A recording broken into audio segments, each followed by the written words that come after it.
بسم الله الرحمن الرحيم السلام عليكم جميعا ورحمة الله تعالى وبركاته. Bon, comment allez-vous ce matin? Alhamdulillah. Ok, très bien. Donc aujourd'hui, on va commencer un autre sujet, un terme technique qui s'agit de quoi? De Silatul Rahim. Silatul Rahim, c'est-à-dire le lien de parenté. Ou bien garder le lien de parenté. Vous savez, c'est maintenant qu'on sait bien, après 14 siècles, c'est la science qui nous dit, c'est la psychologie qui nous dit, ce sont les psychologues qui nous parlent de ça. En tant qu'être humain, on ne peut pas vivre tout seul. Vous voyez? En tant qu'être humain, on ne peut pas vivre tout seul. C'est pour cela,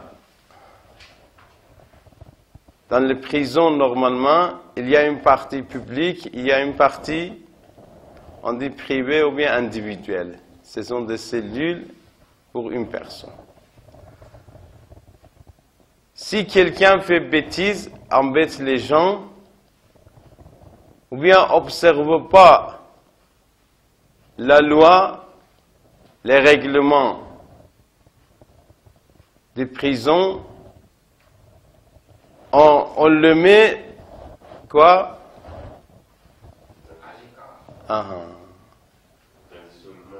Voilà. On l'isole pour le punir. Pourquoi on l'isole? Parce que vivre isolé, c'est tellement difficile. Même pour 3 jours, 4 jours. Vous voyez? C'est-à-dire quoi? C'est-à-dire, l'homme, être humain, en tant qu'être humain, il ne peut pas vivre tout seul. Il a besoin de quelqu'un toujours.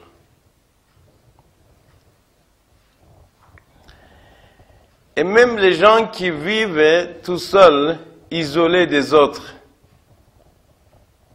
ils perdent beaucoup de qualités. Non seulement ils perdent la qualité, mais aussi leur vie sera très très courte. Vous voyez? C'est à cause de ça que Allah Ta'ala, il nous a dit de bien garder le lien familial, le lien de parenté. Vous voyez dans le Coran, lorsqu'il parle de l'unicité, de At-Tawhid, de ne pas associer quelqu'un d'autre avec Allah, tout de suite il parle de quoi? De lien de parenté. Il parle de quoi? De lien familial. Il dit, Allah, il vous a révélé de ne pas associer quelqu'un d'autre avec lui et bil walidayni ihsana.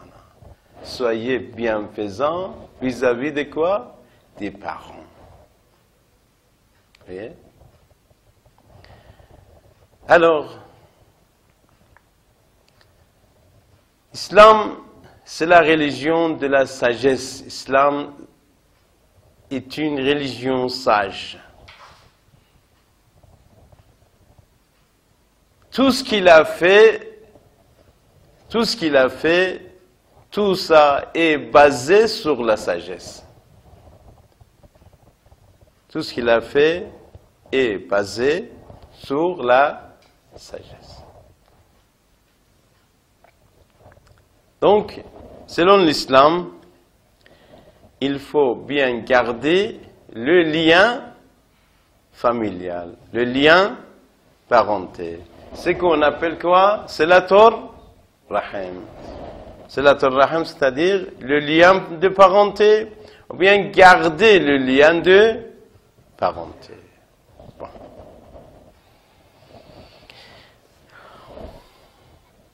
Comme je vous ai dit, après avoir cru en Dieu, il faut bien garder le lien familial.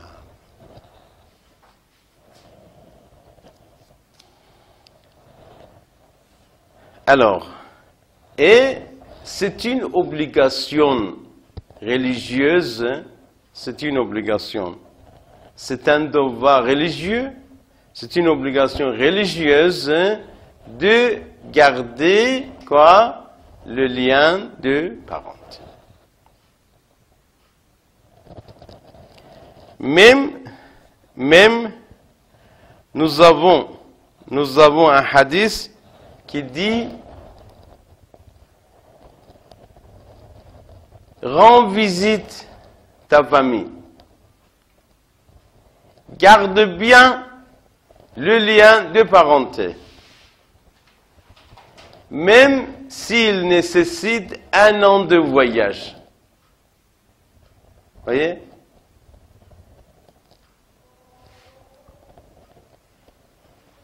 Un an de voyage. C'est-à-dire, il ne faut pas laisser tomber les gens de la famille, les membres de la famille. Si vous avez par exemple une sœur, une tante maternelle, paternelle, une cousine, un cousin, même s'ils sont loin, au moins une fois, il faut les visiter, il faut leur rendre visite. Vous voyez?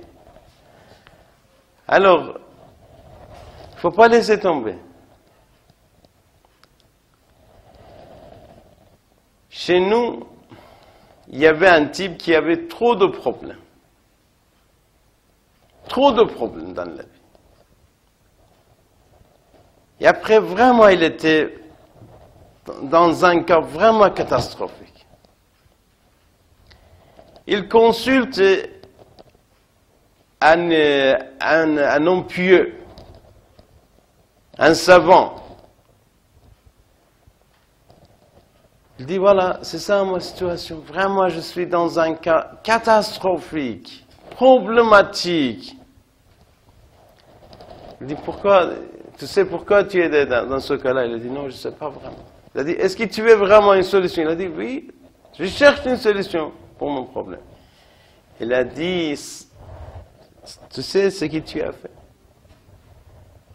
Tu sais combien de temps tu n'as pas visité ta sœur? Alors qu'elle est veuve et il a 3 enfants orphelins. Il dit, oui, c'est vrai, alors ça fait longtemps que je n'ai pas visité ma sœur. Il dit, voilà, allez visiter ta sœur. Il est d'accord, je vais faire ça. Il rend visite ta sœur. Alors, ça fait 3 ans qu'il n'a pas visité ta sœur. Il n'a pas vu sa sœur. Alors, une fois arrivé chez elle, il pleure, mon frère. Pourquoi tu nous as laissés? Ça fait 3 ans, même pas une fois. Tu sais que je suis veuve, tu sais que mes enfants sont orphelins. Pourquoi tu ne penses pas à nous? Il demande pardon. Ma soeur, j'ai fait des erreurs. J'ai fait une grande erreur. Pardonnez-moi. Il embrasse les enfants. Il demande pardon. Et sa situation commence à changer vers le mieux. voyez? Garder le lien familial. Et rompre le lien familial, c'est interdit en islam. Ah, monsieur Yahya, il ne faut pas rompre les liens familiaux. C'est interdit en islam. Même s'ils ne sont pas musulmans. Même s'ils ne sont pas de la même religion. C'est pas, ils sont chrétiens, ils sont juifs, ils sont pas sunnites, ils sont quelque chose d'autre. Ils sont animistes. Il ne faut pas rompre, il ne faut pas couper la relation familiale.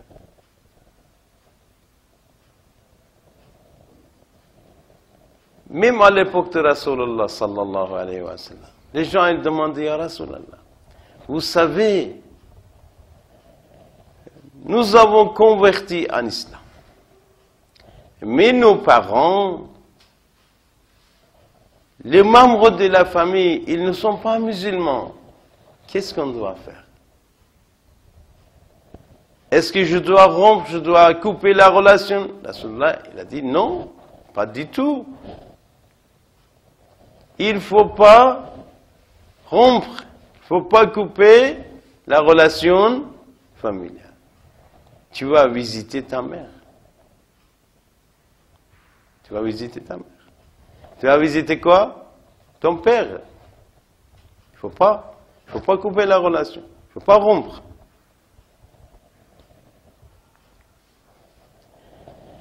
Même parfois les imams alayhi salam, les musulmans, ils viennent demander, Yabna Rasulallah, oh fils de Rasulallah. Nous avons un problème. On est devenus musulmans. Mais nos parents ne sont pas musulmans.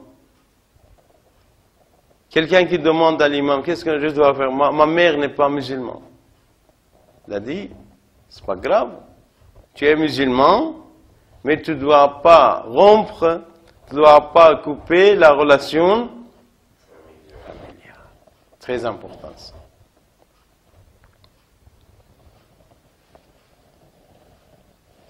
Vous voyez, lorsqu'on a fait la révolution ici en Iran, vous connaissez Imam Khomeini, rahmatullah alayhi, ou non? Voilà. Imam Khomeini, c'était le grand leader de quoi? Et fondateur de la révolution islamique en Iran. À l'époque, il y avait des gens révolutionnaires et les gens qui aimaient l'ancien régime. Il y avait, par exemple, une minorité. Parce qu'ils ont été quoi? Employés de quoi? Des anciens régimes. Par exemple, leurs enfants, ils ont été avec Imam Khomeini. Mais eux-mêmes, ils ont été contre. Hein? Un frère avec Imam Khomeini, un autre qui est contre. Un frère qui était avec la révolution, un autre qui n'était pas avec la révolution. Parfois, ils demandent à l'imam Khomeini, mon frère n'est pas avec nous. Ou bien, il n'est pas un bon type. Il fait n'importe quoi. Qu'est-ce que je dois faire avec lui? Est-ce que je dois couper, rompre la relation familiale? Ou bien je dois garder? Qu'est-ce que je veux? Quel est mon devoir vis-à-vis de mon frère? Mon frère, par exemple, impie, c'est quelqu'un qui fait n'importe quoi. Mes parents qui ne sont pas avec la révolution, ne sont pas révolutionnaires. Qu'est-ce qu'il a dit, Imam Khomeini? Il a dit non. Il ne faut pas rompre, il ne faut pas couper la relation familiale. Même s'ils sont méchants, tu vas les visiter. Tu vas les rendre visite. Vous voyez? Donc, c'est-à-dire dans l'islam, garder le lien de parenté est très très important.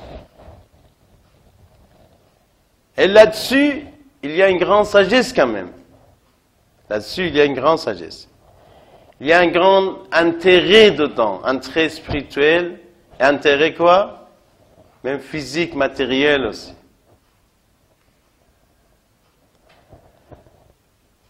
Lorsqu'on est ensemble, on est gagnant. Lorsqu'on est dispersé, on est perdant. C'est la même chose dans la famille. Je connais plusieurs familles, surtout à Madagascar. Il y a des frères qui travaillent ensemble. Ils sont gagnants, ils ont fait une grande société. Ils sont gagnants. Mais il y a des frères qui sont dispersés. Toujours problème dans la famille. Tout le monde est perdant. Donc là-dessus, il y a une sagesse quand même. Une philosophie. Pourquoi? Allah, il a insisté beaucoup. Rasulullah a insisté beaucoup. Pourquoi ils ont dit, il faut absolument garder le lien de parenté. Hein? Vous êtes avec moi ou non? Hein? Alors, donc garder le lien familial, c'est obligatoire. Et rompre le lien familial, c'est illicite et interdit en islam.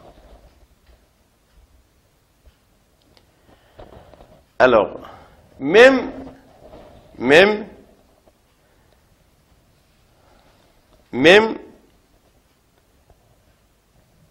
je vais vous dire, dans le trois fois dans le Coran, Allah il a maudit les gens qui rompent le lien familial. Il soit maudit celui qui rompt le lien familial.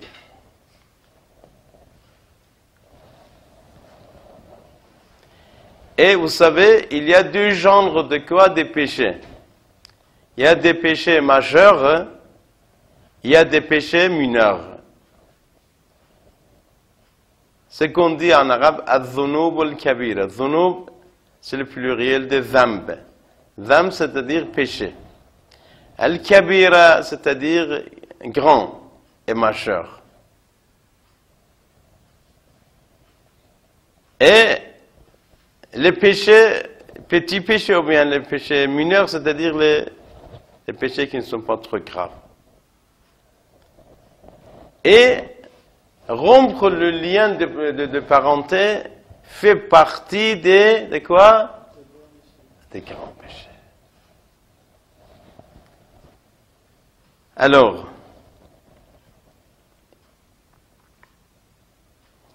nous avons un hadith qui dit, on peut sentir l'odeur et le parfum du paradis à partir de 1000 kilomètres, ou bien 1000 à la colonne, 1000 ans, excuse-moi, avec une distance de 1000 ans. Mais celui qui a rompu le lien de parenté, il sent pas ça. C'est-à-dire, paradis, il est parfumé. On peut le sentir, le parfum du paradis. À partir de quoi? De 1000 ans de quoi? De la distance. Hein? Je ne sais pas combien de kilomètres. Mais c'est lui qui a rompu le lien familial, il ne sent pas le parfum de quoi? Il est privé de cette jouissance.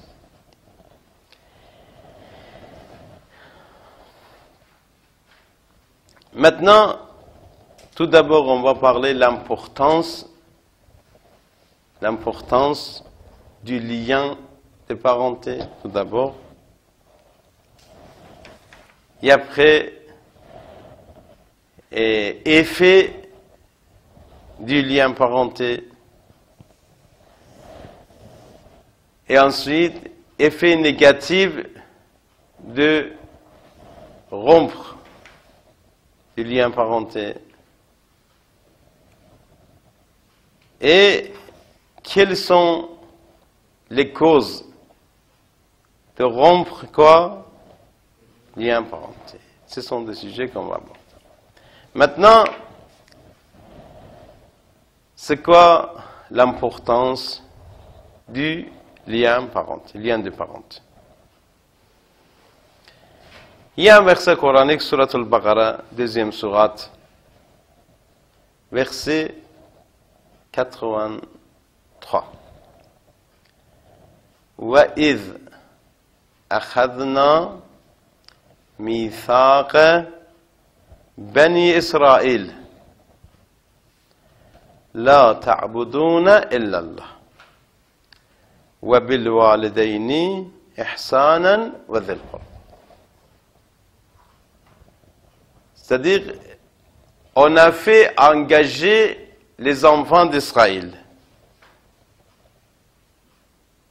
De quoi faire?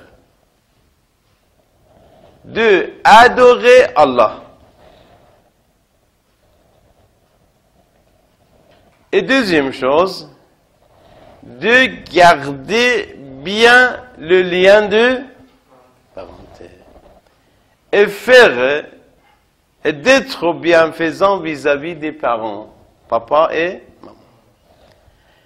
Wazil qurba, zil qurba, parents, c'est-à-dire papa et maman, ou bien grand-père, grands-parents. Zil qurba, c'est-à-dire la totalité. La totalité des gens qui existent dans la famille. Soit oncle, soit tante, soit cousin, soit cousine. Vous voyez? Alors, deuxième chose, après l'adoration d'Allah, c'est quoi ça? Il s'agit de quoi? Il s'agit de garder bien le lien de parenté. Voilà.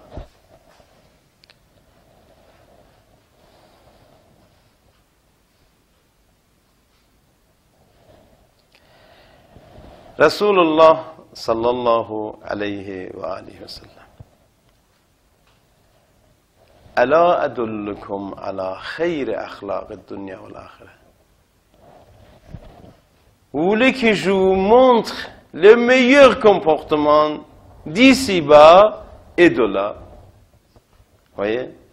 Vous voulez que je vous montre le meilleur comportement d'ici-bas et au-delà?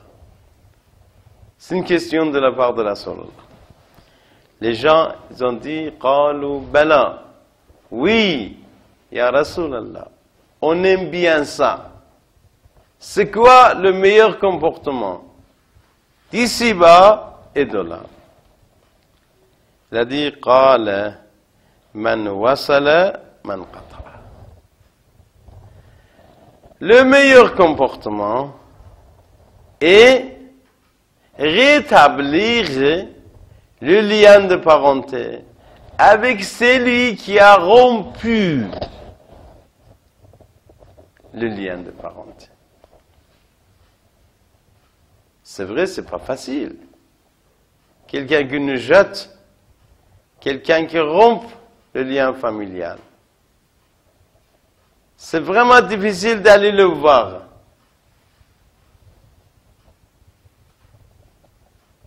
Mais Rasulullah dit, c'est le meilleur comportement. C'est le meilleur comportement d'aller là voir. Hein? C'est Jibril. Tu es là ou non? Oui. Okay. Vous voyez? Le meilleur comportement. C'est-à-dire, si vous voulez gagner ici-bas, le bonheur d'ici-bas, il faut garder le lien de parenté. Si vous voulez avoir le bonheur au-delà, il faut garder bien le lien de parenté. Voilà.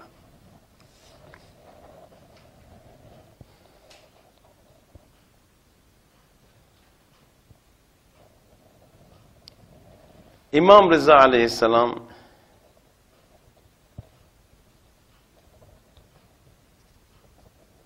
il a dit, Allah il a mis 3 choses avec 3 choses. Allah a mis 3 choses avec 3 choses. Inna Allah azza wa jal. C'est Dieu le très haut. Amara bi thalathatin maqrounin biha thalathatin ukhra. Il a ordonné 3 choses avec 3 choses. Avec 3 choses. Amara bis salati wa zakati. Dans le Coran, aqimu salata wa atu zakat. Vous savez c'est quoi zakat? Voilà, l'aumône légale. Donc, il a dit, faites la prière et donnez quoi? L'aumône légale. Donc, ils sont quoi? Ensemble. فَمَنْ صَلَّى وَلَمْ يُزَكِّ لَمْ تُقْبَلْ مِنْهُ صَلَاتُ. Celui qui fait la prière, mais accomplit pas l'aumône égale, sa prière n'est pas exaucée auprès d'Allah. Donc, salat wa zakat. Ils sont quoi? Ils sont ensemble. Ils sont ensemble. Comme 2 pieds. Marcher avec un pied, c'est pas facile. On doit marcher avec 2 pieds. Salat et zakat. Salat et avec zakat. Sans zakat, salat n'est pas exaucé, n'est pas accepté. Et ensuite, je vais vous expliquer, Inch'Allah. Pour le moment, je vous dis Assalamu alaikum wa rahmatullahi wa barakatuh.